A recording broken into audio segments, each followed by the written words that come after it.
Good evening, everyone. Good evening, and welcome to Chestnut College.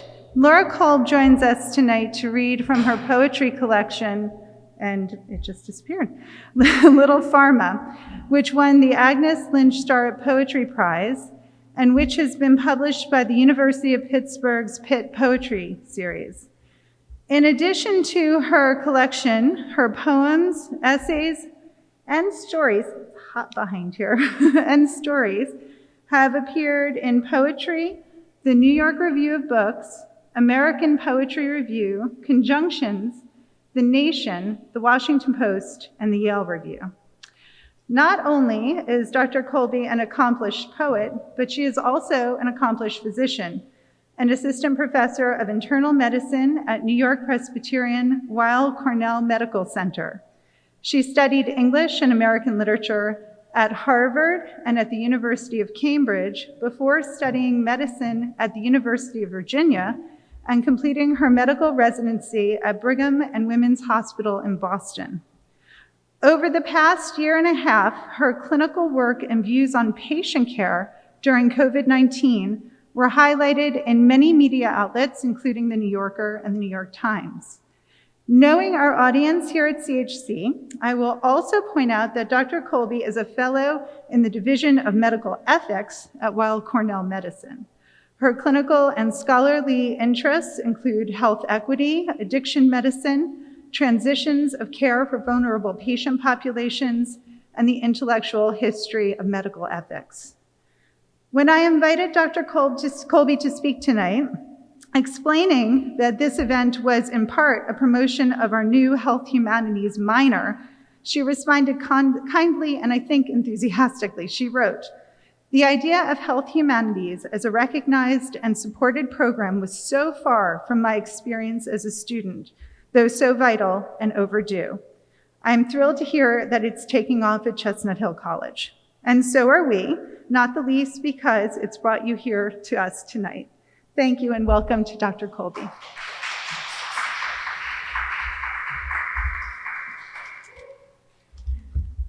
Thank you all. I'm so honored to be here tonight. Thank you so much, Professor Del Gizzo. It's just really, I'm so touched by your words. And thank you to my new friends and acquaintances and to some of my very oldest friends who are here supporting me tonight.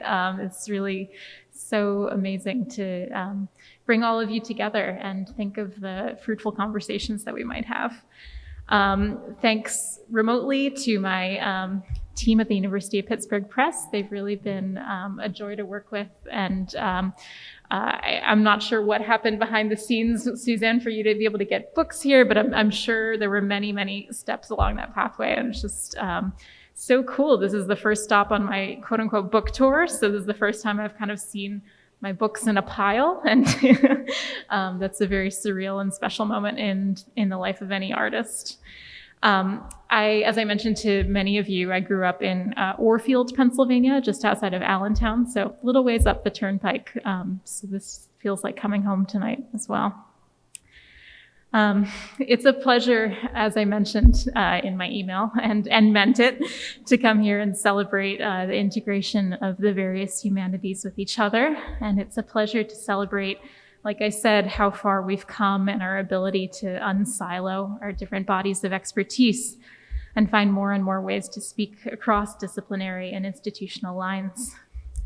When I was an English major and then a graduate student in English, I think I felt both at home and not. And I'm just speaking for me, obviously, but for me, it felt like I was fluent in all the nouns of a particular language, but my verbs were coming from a different language entirely. And so I could say some things, but I couldn't quite express what it was that I meant to do or what I meant to be. I think another metaphor that I was thinking about, because I sort of have a metaphorical brain, I guess, is like driving in a car, that eerie kind of uncanny feeling when you don't quite realize at first consciously that one of the windows is cracked open a bit. You just feel this kind of draft, a kind of drumming shift in pressure, and this kind of sense of the outside world coming in and its heat or its chill leaking in like a draft.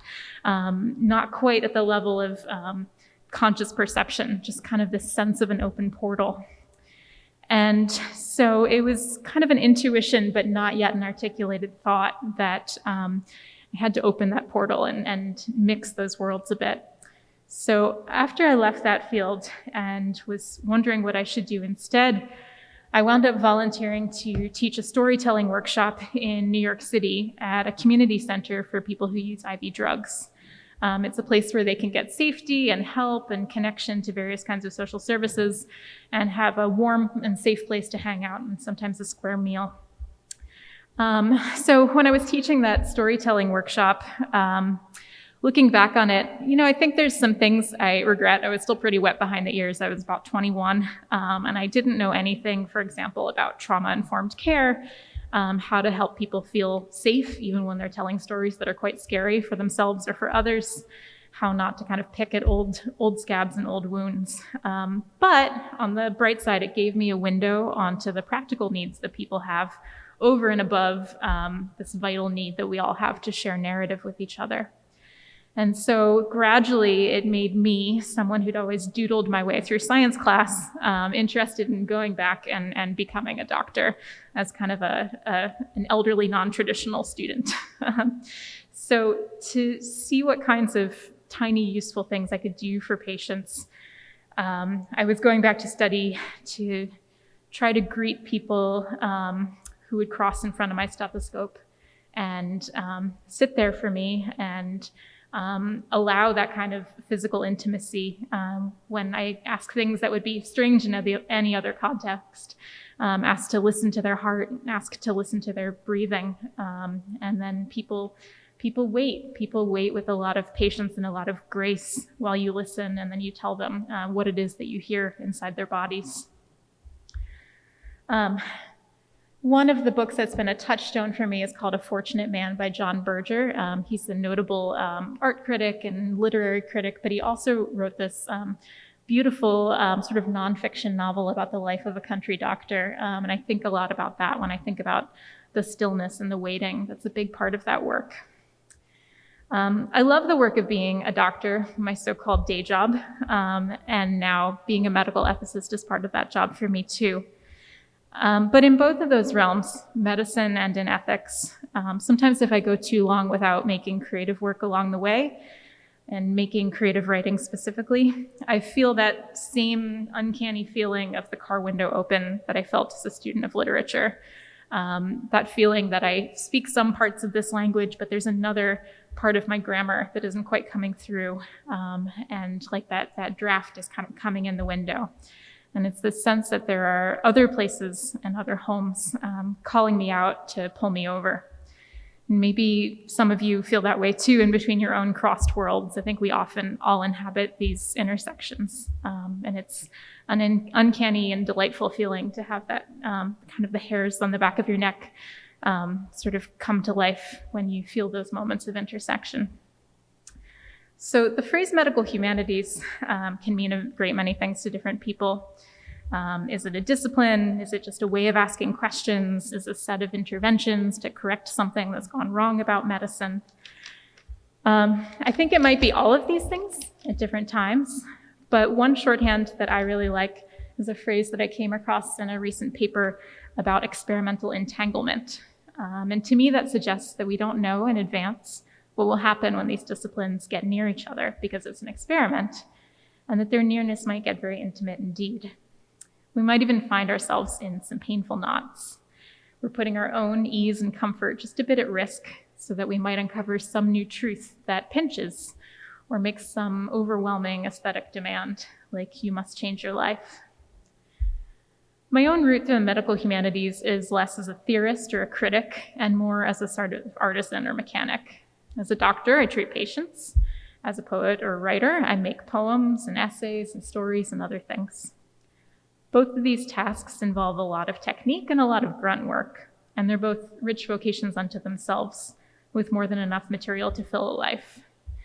So I'm not sure why I feel compelled to keep entangling them with each other and make more trouble for myself in the process. Sometimes I think I'm just a lover of trouble.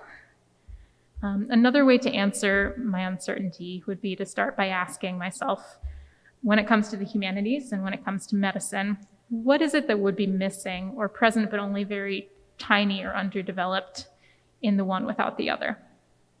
So one thought experiment I set for myself is to imagine how strange it would be to go to an art gallery and see 10 still life paintings of a bowl of fruit by 10 different artists, and for them all to look precisely identical down to the brushstroke. It would be pretty weird. But now imagine how strange it would be to chat with 10 different doctors at the same hospital, each treating a patient with the exact same kind of pneumonia, and for each patient to be getting a completely different kind of treatment. One with antibiotics, one prescribed rest and sunshine, one being prescribed a foot massage, one being told to write down his wish to get better and plant it under a tree, and so on. In the first instance, in the art gallery, we know instinctively about art that it accommodates and even demands our difference. You take up your art in part because what you do with it will be different than what your mentors or your peers do, even if you start from the same technical foundation. Even if you and the same, or your peer artist have grown up in the same place, and maybe you're the same age and gender or race or class or whatever other marker. Because art is not just a byproduct of experience, but it cannot happen without having had experiences. And yours, of course, are uniquely yours, down to the fly that landed on your sleeve, or the time that you got the hiccups while you were standing in front of a Rembrandt painting, or standing in, at an altar or a city hall desk to get married. Your chance and your idiosyncrasy are your most valuable treasures. In the second instance, that of the doctors treating pneumonia, we know by habit and training that there are right ways and wrong ways to go about the management of particular diseases. Fortunately, we're living in an age in which many different approaches have been measured against each other, so that to just pick your own novel method would be to be actively unhelpful, maybe even inhumane or cruel to the patient who could benefit from the collective wisdom of all. So I know to some extent that I'm doing a good job as a doctor when my work is indistinguishable from other competent practitioners. If a patient has sepsis, I give them IV fluids at the recommended rate. If their heart stops and I know that they wanted CPR, I'm going to push on their sternum 110 times per minute, which is about the speed of staying alive or the Macarena, 5 centimeters deep, exactly the way we're taught. This is true to a less quantitative, but still considerable extent in my verbal interactions with patients too, in the way that I give them bad news about a terrible diagnosis, or in the ways that I interact with patients who have particular behavioral or cognitive conditions or certain traumas, where I could really make a mess of things if I don't enter the conversation with a script in mind. In these kinds of matters, medicine is a deeply, even majestically self-effacing profession. It is emphatically not about me, and it is not a place that has a lot of space for my hot take. And that's mostly a good thing. But one problem with that is it leaves little room for the expression of what Cyan Nagai famously calls ugly feelings, or our negative affects that are neither strong enough to be heroic nor precise enough to be useful. Our irritability, our anxiety, our boredom, and so forth. My clinical work might bring forth my best self, but it's also a constrained or a smaller self, like a photograph or a telescopic view of my body that's zoomed out far enough. You can't see any lines or wrinkles on my skin or my clothes. You can't see the dog hair. You can't see the old sports scars on my knees. You can't see the surplus of moles that everyone in my family has. And maybe it's even so far zoomed out you can't even tell if I'm a person at all or maybe some other kind of animal. Though of course it's not always true. This is how medicine can feel sometimes to me, that in order for me to be what patients need, I'm a little less specifically myself. Or another way of thinking about it, Robert Frost famously called writing free verse like playing tennis without a net. In other words, no fun, because how do you know if you're overcoming something hard enough? And how do you know who wins? This seems to me like a slightly macho perspective, as though effort itself was proof of something's value. But his imperfect metaphor reminds me that conversely, at least for me, clinical work without the aid of art and poetry can feel like trying to achieve some freedom of motion from underneath a haystack-sized pile of nets. There's a lot of forces that are out to constrain you or to hem in a certain amount of play. So poetry plus medicine to me seems like a Goldilocks-approved number of nets. Not too much, not too little, Still a sense of play and freedom, still a little bit of struggle. Tennis with about one net. One more thought before I pause to read some poems. A witty journalist in 1902 said that the job of newspapers is to comfort the afflicted and to afflict the comfortable. And many writers, including the poet Lucille Clifton, have repeated this adage as a talisman for their own work. The poet and the essayist Mary Royfel tells a related story about the design and the planning of the Dia Beacon Museum, a museum of contemporary art in the Hudson Valley. The museum's designers thought that a person should not be too comfortable when looking at art. In fact, art should make a person uncomfortable. And therefore, they designed it so that the heating and cooling would make it a little too cold in the winter, a little too hot in the summer. Now, you might say this was just to save on energy bills, and you might be right. I'm not sure that Mary Royfel was telling the exact truth, although I think it's a really perfect metaphor. It's the idea that discomfort might be a good thing, and it might be a helpful chemical substrate for truth to emerge. There is blood in the petri dish, after all. That is what makes the organism grow, so that we know what's going on, so the body tells its secret. The bioethicist Al Johnson wrote about how before medical ethics was its own field, one of the most interesting kind of entanglements or interdisciplinary problems or arguments between the humanities and medicine. It was really not very well distinguished from just the idea of etiquette or good manners. In fact, when the physician Thomas Percival, who was a famous English physician, wrote his Manual of Medical Ethics in the early 1800s, he promised readers that if you read this book, you would learn how to soften your manners and take on the character of a gentleman. Part of why it was a wild runaway bestseller was that for doctors of the time, it was a book that you bought to learn how to pass as a gentleman and to kind of sneak across class lines and to come across as sort of a well-to-do person and do what we might call code switching and kind of more contemporary lexicon and kind of leave your background behind or leave it hidden. Luckily, in my own contemporary career in medical ethics, I've already realized, much to my relief, how foreign that old conception of ethics is, that it's really just kind of an extra branch of etiquette brought to kind of a higher plane. Politeness is great, of course, but the point for me, at least, is not to disappear behind just genteel manners, but sometimes to use ethics to ask the questions that are hard to speak and hear answers that are hard to hear. It's not the primary point, of course, but this process can do the same kind of thing that happens at the Dia Beacon, which is to kind of really take the thermostat for a hard spin and sometimes even afflict the comfortable. Myself very much included in this category. I like to think that poetry is one of the things that's made me a little bit better at this work of afflicting the comfortable than I might have been otherwise. That it's given me, in my own tiny, quiet way, a little streak of the uncompromising, in the sense of sometimes just needing to chase down the right image, the right word, the right turn of phrase, even sometimes when that seems like a laughably self-indulgent or a strange thing to be doing. And even when it's a bit hard to explain or articulate and even harder to get.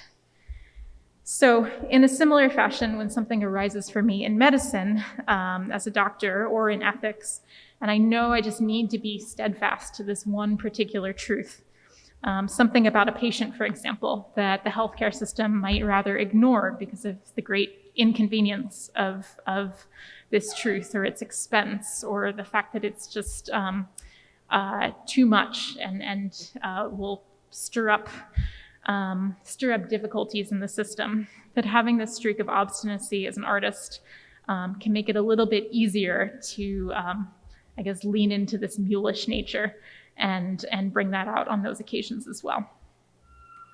So now let's turn to the book. Oh, that was Thomas Percival. I forgot to show you his face. He's quite a gentleman. So for me, I think of these poems not quite in the categories of fiction versus nonfiction, nothing quite as dichotomous as that, but sometimes as dreams or visions, unexplored forks in the road or roads not taken. So the first one I'll read is the opening poem in the book. It's called The Tower, And The Tower is the title of a famous Yeats poem. But it's also what everyone used to call the big high-rise part of the hospital where I trained as a resident. It was this weird kind of like pasty stucco building, very tall, and it had these blank patches of mirror-like glass all around it in this kind of spooky and alienating way. It was not an architecture that I was a fan of.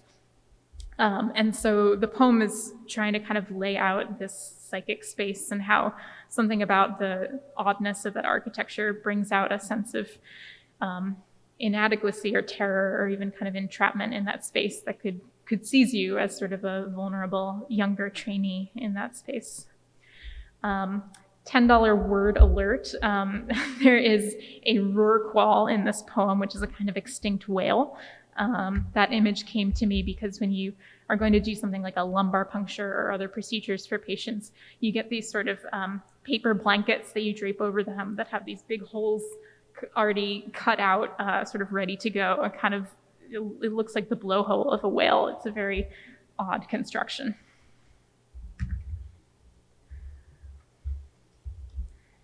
The Tower. Into the reflective tower I came then, although I had no mandate and my stethoscope at home, holding the sharded road noise through its neck.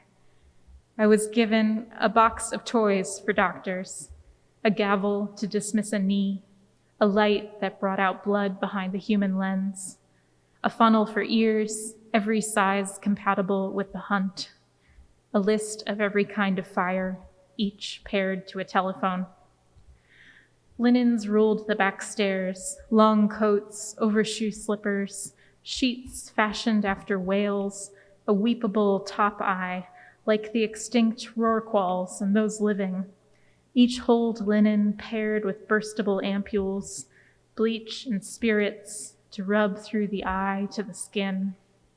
Like church art, not one thing had a meaningful back.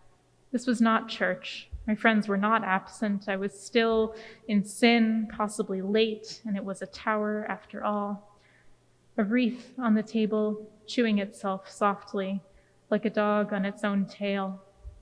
Bells were pulled for almost nothing, just counting. Unlike year or season, the week is not real in sky terms. In the tower, the best medicines in 2 bags like twins, brought together or strong on the spot. One does not believe in them. One rather steps abreast of their system and observes outcomes from the oily and marine ones, the powders, gases. One does not depart. The tower is too awake and discloses new extensions off its telescopic spine, the color of dried yogurt. One stays then, and the world walks out as though at large. I'm going to read 2 poems that are both called Intensive Care. They both kind of start out as, burnout poems, as sort of the subgenre, but then hopefully kind of move elsewhere. Intensive Care. I am tired of playing death's white clerk. I will stand in the glove closet, eating an orange. 10 fat bulbs acrostic to the Warren wards. Segment, you are twin to endless sisters, but this buttered vein is yours, these strings parting your head, officious as batons. Chest puffed with documents. This wet parade ground mucking my hand, it almost cheers me, not to be the lone creation formal unto sludge. Why to be imparted with mouth like a clock that points itself out, my word, my word. The orange warms in my hand, runnel of pepper, palm glow, squalid, less than light. Stirs still, some crepitant, waking to gold, as to a molar filling, dislodged, a swim on a vacant pillow. It is 3 a.m. The telemetry insists. Around me, they seed their small, bitten flaws, the pulses there are. Intensive Care. One might write it, arm beneath a side rail, channel changer smothered under thigh, then think again, These parts might roll back. Beds, pinned corners clasped against another grim ectasia. A patient, prong-ended in the coverlet, a shirt breeze-stiffened about a line. There are trinkets on the flip side of forgetting. A new study on the last days in the brain. Words take texture, leaf. There's no accounting for. Bent limbs, sancta, stranded Lois in beds, how receptive to revision and the dark. See how my brain intercalated loss before it even bared my hand. Looms the face of next caregiver spinning up the corridor like a clock in love. All hands, a chant of sinking or circle singing. That dialect, its rung syntax lemoning the morning, lit and sour as a welt. Patient turned like pillow blemish. Doctor, I don my day face like a net of cathodes, drained of all eruption, non-particular, whose mask and sign is sun. Enter this sick room, bugged with surging pentecosts of light, the green tracings of the representative heart. Permit now its miraculous whim. The next poem I'm going to read is called Little Farmer's Research. And so as this bundle of poems started to pull together, I realized that some of them could probably get a little more honest and also kind of talk to each other and work among each other a little more successfully if I could lean towards a character who could be sort of me and not me, a kind of alter ego who can say hard things or say things that I mostly don't believe, but occasionally, for instance, I believe them and then immediately sort of discard them as bad ideas. So it can be helpful to have these sort of like Mr. Hyde, where you can put your bad feelings sometimes. So this one uses that character to kind of talk about the cognitive whiplash between going back and forth between the part of med school where you're dissecting human bodies and then coming back to the real world and kind of trying to pose as a normal person. Little Farmer's Research. Sometimes when I leave the lab, what's outside seems some detail of anatomy still, as if always the metal gurney underlay the day. A man's jeans forming two blue veins coursing beside my bed. The lamp's sharp punctum where light spools under the fixture. Street noise leaking as through a weak wall in the heart. The anatomist's awe of layers above all. 5 skins between work shirt and rectus abdominis, hardly different from my skipping flat rocks, minding the many ways they waft out and fall in, or my Skyping an old lover 2 skins, 2 apartments back. Of course, the reverse is just as true, like all the brightest lies. In the lab, I meet the rest of life, all the world packed in one corpse, the body a kind of government, a flame-red senate wrapped in fur. Its provinces, all fens and rivers, 2-bit hucksters stamping, wet-booted outside the commissary store. Out along the farthest limbs, nerves opening dovecotes for the wheeling flocks, homing, home. When I first met my hands, their small largesse, they and I, we 3, were amazed. In the lab's locker room, they peeled off my scrubs, glowed blue with a cold I couldn't yet feel, but knew as mine. Little match girls, little lights. What is there to love about this world without proportion? Impossible to tell if one body is 2 or 5, to tell whether when I lie under my roof, it's about to slough right off, a wizened epithelium, raw life lying beneath it, tasting the night as new syruped serum sky.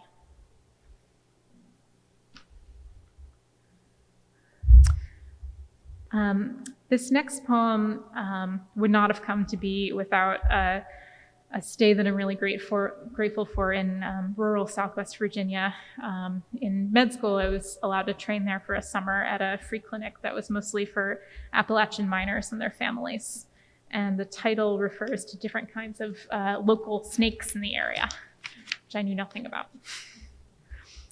Garter Copper Water.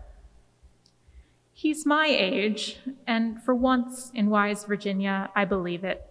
Same confused complexion, baby pink pimples, nose and chin, around the eyes, first fine contrails scratching vacant sky. Same dislike to sit while others stand. Same no gold band.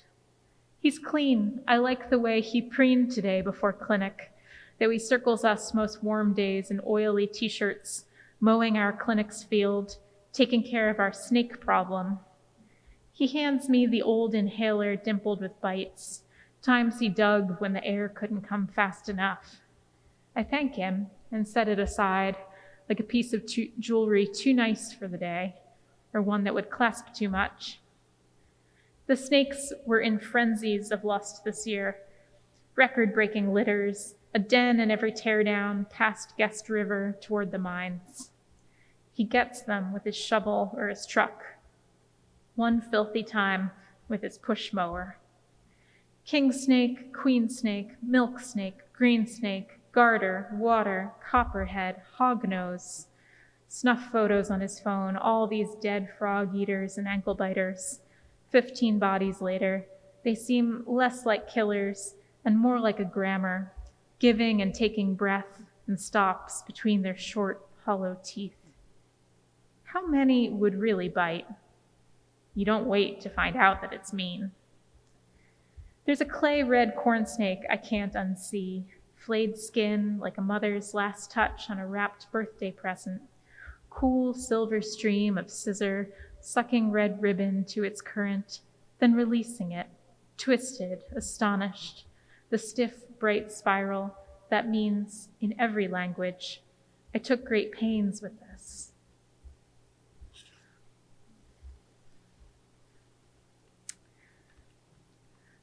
Particularly in the final third of the book, I found myself writing poems that are trying to break the spell of this kind of dark preoccupation with the hospital and some of the melancholy and the tragedy in that space, and try to find a way out to kind of a wider and larger world.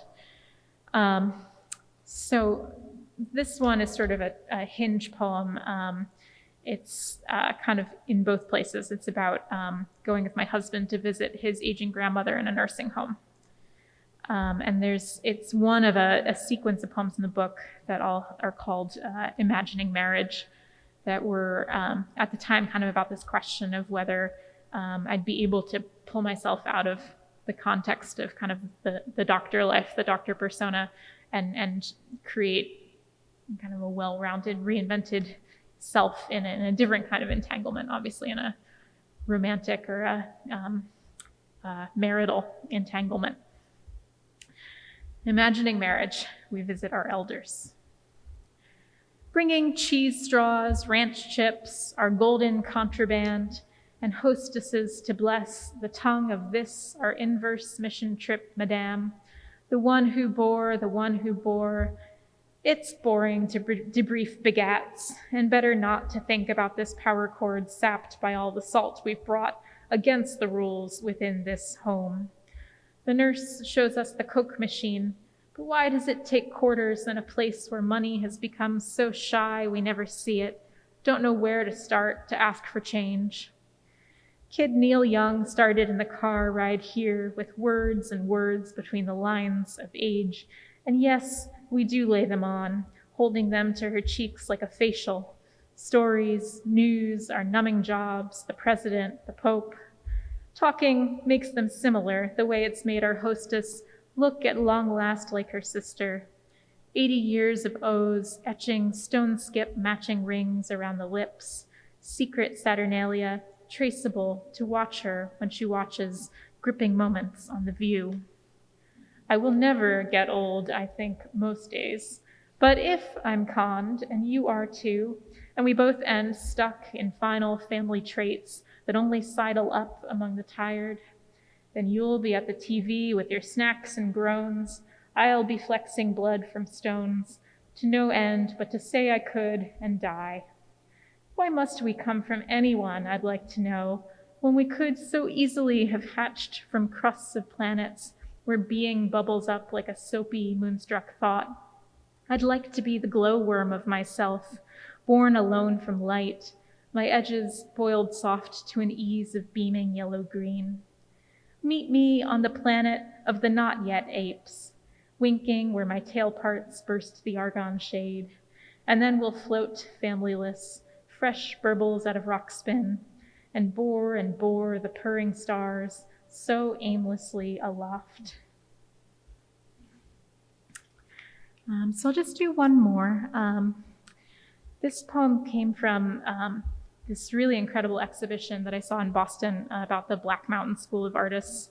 And I was really so moved by just the kind of interdisciplinary nature of their work together. And in particular, there was a section about it that was devoted to this ceramicist named Robert Turner.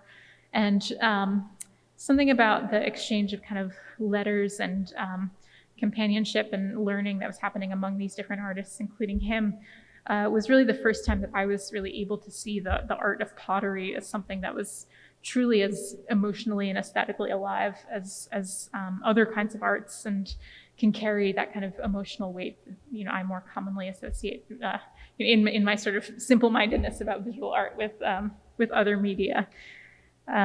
So one of the quotes that struck me, and which is the epigraph of this poem, is saying, he was not looking at the clay, he had his ear to it. He was listening. It is breathing, he said, and then he filled it with air. Though the personal is perhaps beside the point, I would have loved to wake up with you and make a pot, a well to bleat in for cereal or the sour fill of morning mouth, scooped air, as Robert Turner made clay lungs light, so the fade of all your sturdy shirts, socks, cotton of the fruit of the jockey-eyed loom, the ghost sleeves thinner each wash. So now, with all your clothes on, you are nearly bare. As the potter has it, every point of the vessel shone affronted with a larger sigh. How we would be naturals for clay, brown pipes as we are on flat enchanted tracks, warm in our room, stacked foot to stamped lip, in winter, breathing glaze, flame, ecstatic, monster boutonnieres. This knuckled hand whirl up here past that, pincer on vented mud-flat chords, busy in the mode of the modest bee, who, because its chest secretes all possible homes, flares against a dark wall, forming the whole of the runaround, the tag and the it and the base. So I'd like to stop there because I would really love it if we have some time for some interchange and conversation. I have met so many people tonight from so many different disciplines and bodies of knowledge, so I'd love to hear any comments or questions, or just start a dialogue. What do you think, Suzanne? Thank you.